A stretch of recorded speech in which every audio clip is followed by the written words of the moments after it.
CM Yogi Adityanath ने शनिवार को एक उच्च स्तरीय बैठक में प्रदेश के विभिन्न जनपदों में अल्पवृष्टि के दृष्टिगत किए जा रहे प्रयासों की समीक्षा की और आवश्यक दिशा निर्देश दिए। मुख्यमंत्री ने कहा है कि प्रदेश के कुछ हिस्सों को छोड़कर ज्यादातर जिलों में गत वर्ष की तरह इस बार भी बारिश असामान्य है और इसमें निरंतरता नहीं है। ऐसे में किसानों की जरूरतों का पूरा ध्यान रखा जाए। किसान हित के प्रति सरकार की प्रतिबद्धता दोहराते हुए सीएम ने कहा है कि बरसात कम हो या ज्यादा, किसान चिंतित न हो, सरकार हर कदम पर उनके साथ खड़ी है।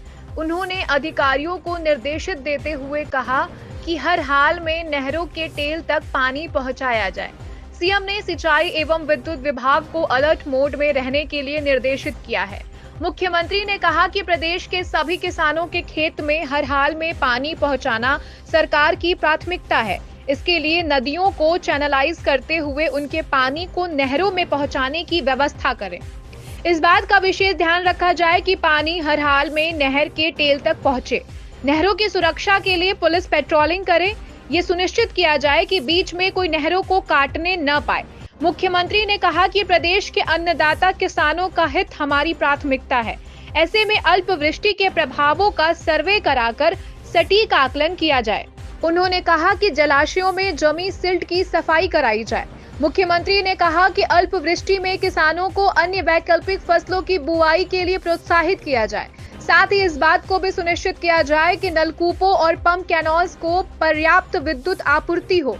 मुख्यमंत्री ने अधिकारियों को निर्देशित करते हुए कहा कि पाक्षिक रिपोर्ट बनाकर केंद्र सरकार को भेजा जाए। उन्होंने कहा कि निजी ट्यूबवेल संचालकों को रेन वाटर हार्वेस्टिंग के लिए प्रेरित करें।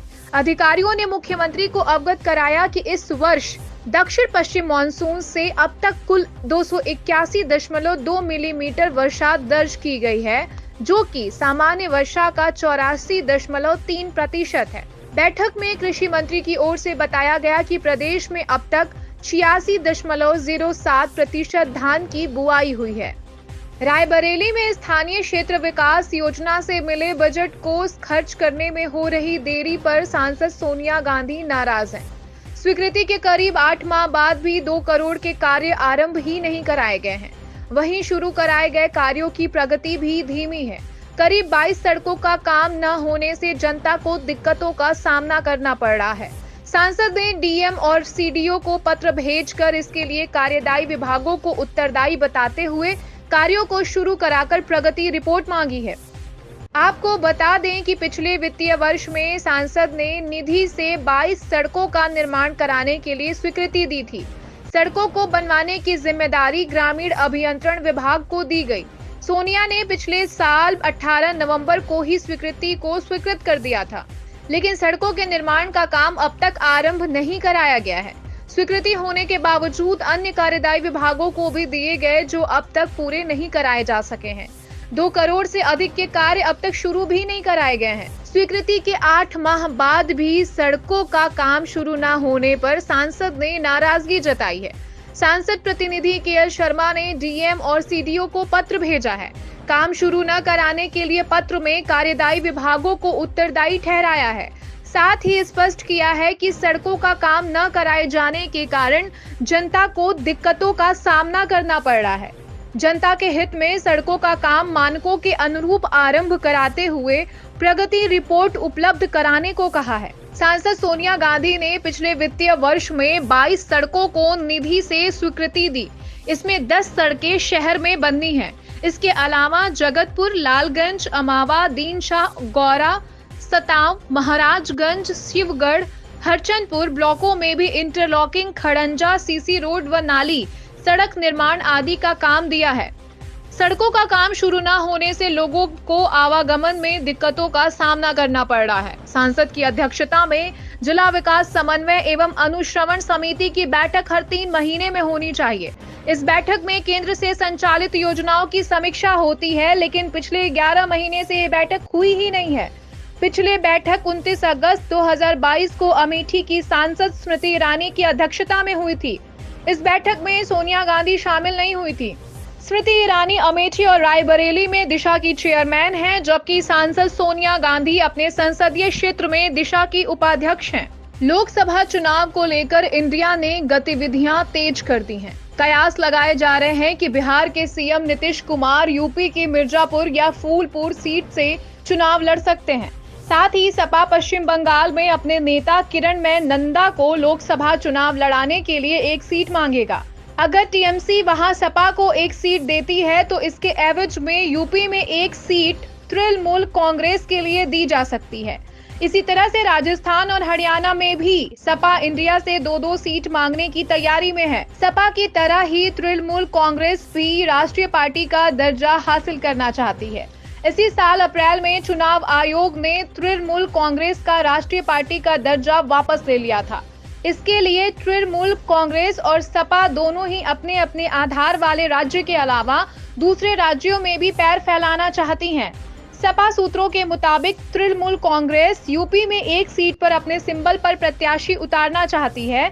इसके लिए कांग्रेस छोड़कर तृणमूल का दामन थामने वाले पूर्व विधायक ललितेश पति त्रिपाठी काफी समय से प्रयासरत भी बताए जाते हैं। बताते हैं कि इस मुद्दे को लेकर सपा और तृणमूल कांग्रेस के बीच काफी हद तक सहमति बन चुकी है, लेकिन सपा ने भी किरणमय नंदा के लिए पश्चिम बंगाल में एक सीट मांगी है। किरणमय नंदा वर्तमान में सपा के राष्ट्रीय उपाध्यक्ष हैं और लंबे समय से पश्चिम बंगाल की वाम मोर्चा सरकार में मंत्री रहे हैं। दोनों पक्षों के लिए एक दूसरे के राज्य में कौन सी सीट मुफीद रहेगी, इस पर विचार चल रहा है। यूपी में तृणमूल को पूर्वांचल में एक सीट मिलने की उम्मीद है।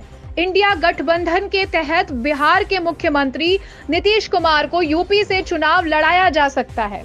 इस पर गंभीरता से विचार किया जा रहा है। नीतीश कुमार कुर्मी बहुल मिर्जापुर या प्रयागराज की फूलपुर लोकसभा सीट से लड़ सकते हैं। समाजवादियों का मानना है कि नीतीश कुमार के यूपी से लड़ने पर उनके सजातीय कुर्मी वोट पूरे प्रदेश में इंडिया गठबंधन के साथ आ सकता है। हालांकि नीतीश के यूपी से लोकसभा चुनाव लड़ने पर सपा बिहार में एक सीट पर अपने प्रत्याशी को लड़ाना चाहेगी। बीएसपी सुप्रीमो मायावती ने सपा नेता स्वामी प्रसाद मौर्य पर निशाना साधा है। मायावती ने उनके बयान को विशुद्ध राजनीतिक बयान बताया है और कहा है कि इससे मुस्लिम और बौद्ध बहकावे में नहीं आएंगे। आपको बता दें कि सपा नेता स्वामी प्रसाद मौर्य ने बयान दिया है कि बद्रीनाथ सहित अनेक मंदिर बौद्ध मठों को तोड़कर बनाए गए हैं। आधुनिक सर्वे अकेले ज्ञान व्यापी मस्जिद का क्यों, अन्य प्रमुख मंदिरों का भी होना चाहिए। मायावती ने कहा कि ये केवल नए विवादों को जन्म देने वाला विशुद्ध राजनीतिक बयान है। मायावती ने कहा कि मौर्य लंबे समय तक भाजपा सरकार में मंत्री रहे, तब उन्होंने इस बारे में पार्टी या सरकार पर ऐसा दबाव क्यों नहीं बनाया। अब चुनाव के समय ऐसा धार्मिक विवाद पैदा करना उनकी व सपा की घिनौनी राजनीति नहीं तो और क्या है। उन्होंने कहा कि बौद्ध और मुस्लिम समाज अब इनके बहकावे में नहीं आने वाला है। यूपी एसटीएफ ने उमेश पाल हत्याकांड में बड़ी कार्रवाई की है। एसटीएफ ने माफिया अतीक अहमद के वकील विजय मिश्रा को गिरफ्तार कर लिया है। विजय मिश्रा को लखनऊ से गिरफ्तार किया गया है। वकील पर उमेश पाल हत्याकांड में साजिश रचने का आरोप लगा है। विजय मिश्रा पर उमेश पाल की लोकेशन शूटर को शेयर करने का आरोप है। साथ ही बरेली जेल में बंद रहने के दौरान अतीक अहमद के भाई दानिश अजीम उर्फ अशरफ से लगातार संपर्क में रहने की भी बात कही जा रही है। दावा किया जा रहा है कि लखनऊ के हयात होटल में विजय मिश्रा किसी महिला के साथ रुका हुआ था। वो महिला कौन थी, पुलिस इसकी जानकारी जुटा रही है। दावा किया जा रहा है कि महिला का माफिया अतीक के साथ सीधा संबंध है। हालांकि अभी तक उसकी पहचान सामने नहीं आई है। विजय मिश्रा को लेकर यह भी दावा किया जा रहा है कि अतीक और अशरफ की हत्या की रात यानी 15 अप्रैल को वो काल्विन हॉस्पिटल के बाहर मौजूद था। विजय मिश्रा पर अतीक अहमद के नाम पर रंगदारी मांगने का एफआईआर भी दर्ज है। वकील विजय मिश्रा पर प्रयागराज में प्लाई व्यापारी से रंगदारी मांगने का केस दर्ज है। इस मामले में उस पर शिकंजा कसा है। इसके अलावा उसके अतीक परिवार से भी करीबी संबंध होने की बात कही जा रही है।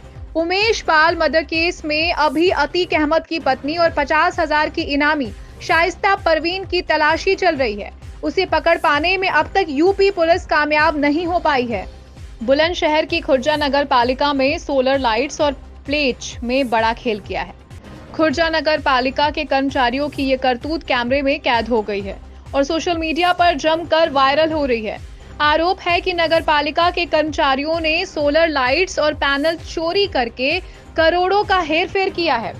कर्मचारियों की करतूत का वीडियो सोशल मीडिया पर जमकर वायरल हो रहा है।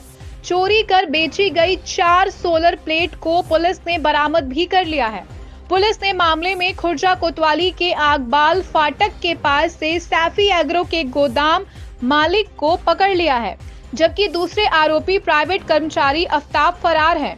नगरपालिका के अधिकारी चोरी में कुछ कर्मचारियों को लिप्त बता रहे हैं। चेयरमैन ने पुराने चेयरमैन रफीक फड्डा की पत्नी परवीन की व्यवस्था पर सवाल खड़े किए हैं। अभी कल हमारे पास एक वीडियो हमारे संज्ञान में आई थी और वो इंस्पेक्टर साहब के भी संज्ञान में, खुर्दा कोतवाल जो हमारे वर्तमान में हैं उनके संज्ञान में भी थी। पता लगा था कि एक यहाँ पर कोई लोहे की फैक्ट्री काम करती है अगवाल फाटक से उल्लंघ, जिनका मुझे व्यक्तिगत नाम मुझे जानकारी नहीं है। उनके यहाँ पूर्व से ही वो लाइट चोरी करके वहाँ पर जमा करी जाती थी और उनके द्वारा 1000-1500 में, मात्र 1000-1500 में कुछ फैक्ट्रियों में और दूध प्लांट में और अगौरे में और 2-4 गाँवों के नाम और आए हैं जहाँ पर एक हज़ारों की तादाद में लाइट बेची गई हैं। ठीक है, आपके नगर पालिका के अंदर पुराने समय से ये लाइटें चोरी होकर जा रही। तो हम चिंता में थे कि जब 5500 लाइट गवर्नमेंट से आई थी हमारी नगर पालिका में, तो लाइट है कहाँ शहर में। हम लोग, हमारी शहर की जनता परेशान है लाइट को लेकर। वैसे हम वर्तमान में लाइट की समस्या से दूर कर देंगे, लेकिन अभी हमने उसका चिंतन किया और जानकारी प्राप्त की लाइट कहाँ गई। तो पता लगा था कि कुछ लोगों ने इन लाइटों का दुरुपयोग करके इन्हें अपने व्यक्तिगत स्वार्थ के लिए अपनी जानकारी में भी दे दी थी और दूर गाँवों में जहाँ पर पूर्व में कोई इलेक्शन लड़ा था उन लोगों ने, तो वहाँ पे गाँव में ही बांट दी थी, जो हमारा नगर पालिका का क्षेत्र नहीं था। लेकिन उस सब जानकारी प्राप्त की जा रही है और उधर उनके खिलाफ भी एफआईआर की जाएगी। जहाँ जहाँ लाइट लगे उनको चिन्हित किया जा रहा है। बुलंदशहर के सिकंदराबाद में गृह कलेश के चलते युवक ने फांसी लगाकर आत्महत्या कर ली। मृतक आकाश ने परिजनों से विवाद के बाद फांसी लगाकर आत्महत्या की है। पुलिस ने शव पोस्टमार्टम को भेजकर जांच शुरू कर दी है। मामला पिलखनवाली गांव का बताया जा रहा है। बुलंदशहर पुलिस ने 7 माह पहले व्यापारी से हुई लूट का खुलासा कर दिया है। पुलिस ने मामले में 4 लुटेरों को गिरफ्तार कर लिया है। आपको बता दें कि 7 माह पूर्व पहासू के कपड़ा व्यापारी से स्याना में नकदी और बाइक लूट की वारदात को अंजाम दिया गया था। पुलिस ने वारदात को अंजाम देने वाले 4 लुटेरों को गिरफ्तार कर लिया है। पुलिस ने इनके पास से लूटी गई बाइक, नकदी, स्कूटी और अवैध तमंचा बरामद किया है। दिनांक 29 जुलाई को स्याना पुलिस ने एक सराहनीय कार्य किया है। विगत वर्ष 18 दिसंबर को माकड़ी पुल पे एक व्यक्ति जो कि कपड़े की फेरी लगाता था, पहासू थाना क्षेत्र का रहने वाला था, उसके साथ कुछ अज्ञात बदमाशों ने उसकी मोटरसाइकिल रोक के उससे लूट कर ली थी। उसके कुछ पैसे तथा उसकी मोटरसाइकिल और मोबाइल फ़ोन छीन लिया था। स्याना पुलिस की अलग अलग टीमें इसमें लगाई गई हुई थी। तो अब मुखबिर के सूचना से और अपनी सर्विलांस की टीम की मदद से स्याना पुलिस ने 4 व्यक्तियों को गिरफ्तार किया है चेकिंग के दौरान। इसमें जिनके नाम क्रमशः हैं अनिकेत त्यागी, अंश त्यागी, राहुल शर्मा और मयंक चौधरी। इन चारों के पास से ये जो लूटी हुई बाइक थी, एक फ़ोन जो लूट में उस व्यक्ति से लूटा गया था, तथा एक अदद नाजायज तमंचा, साथ में जिंदा राउंड कारतूस भी बरामद हुए हैं। इनको गिरफ्तार कर लिया गया है, इनको न्यायिक अभिरक्षा में भेजा जा रहा है। रायबरेली के जगतपुर थाना क्षेत्र के कस्बे में गंगा एक्सप्रेसवे के कर्मचारियों की लापरवाही से दर्दनाक हादसा हो गया है। यहां सड़क पर खुदे पड़े गड्ढे में डूबकर किशोरी की मौत हो गई है। आपको बता दें कि सड़क निर्माण में मानक विहीन तरीके से गड्ढे को खोदा गया था। किशोरी की मौत से परिवार में कोहराम मचा है। शव को गड्ढे से बाहर निकालकर अस्पताल ले जाया गया, जहां डॉक्टरों ने किशोरी को मृत घोषित कर दिया। घटना, हमारी लड़की जो है न जानी शौच के लिए गई थी, न जानी वो टहलने गई थी, और गंगा एक्सप्रेसवे वाले ने जो तालाब खोदा है उसी में हमारी लड़की गिर के मर गई। हमें उसका चप्पल दिखा और फिर बाद में कुछ देर के बाद हमने उसे जो है देखा, जब ढूंढे तो वो मिली। बुलंदशहर मारपीट। बुलंदशहर के डिबई थाना क्षेत्र में बेखौफ दबंगों का कहर देखने को मिला है। दबंगों ने पड़ोसी के घर में बैठे युवक को घर में घुसकर बेरहमी से पीटा है। युवक की बेरहमी से पिटाई की घटना कैमरे में कैद हो गई है और सोशल मीडिया पर जमकर वायरल हो रही है। आपको बता दें कि खेत में मेड़ काटने को लेकर हुई कहासुनी के बाद दबंगों ने मारपीट की घटना को अंजाम देकर उसे लहूलुहान कर दिया। दबंगों पर युवक के मुंह में डंडा डालकर दांत तोड़ने का आरोप है। मामला डिबाई थाने के दौलतपुर चौकी क्षेत्र के तुलसीगढ़ी गांव का है। पुलिस ने रिपोर्ट दर्ज कर घायल को जिला अस्पताल में मेडिकल परीक्षण के लिए भेज दिया है। लड़के के ऊपर विवाद हुआ था जी पहले दिन, तो दूसरे दिन इन्होंने हमारे चाचा हैं, इन्होंने अपने बच्चों को जो बाहर दिल्ली रह रहे थे उनको बुलवाया हमको, और पक्के इरादे से इनको मारने की कोशिश की, और दूसरे घर में छुपने पर भी उसको ज़बरदस्ती खिंचवाए और रास्ते पर डालकर इनकी इसकी तुराई की, जिसका कोई जवाब नहीं। गांव वालों ने बहुत प्रकार की कोशिश की, मगर किसी के हाल में, और ये जो मामला हुआ 10 मिनट से पहले भी हो गया, इतने इसमें टाइम नहीं लगा। मानने वाले मंगल सिंह के 5 पुत्र, उसकी लड़के की घरवाली में डंडे घूस कर जहाँ पर लाठी पड़ी है उन पर जैसे पड़ी है, जैसे पेश गई है, जैसे मारते गए हैं। इसको बचने का कोई टाइम नहीं, मौका ही नहीं दिया।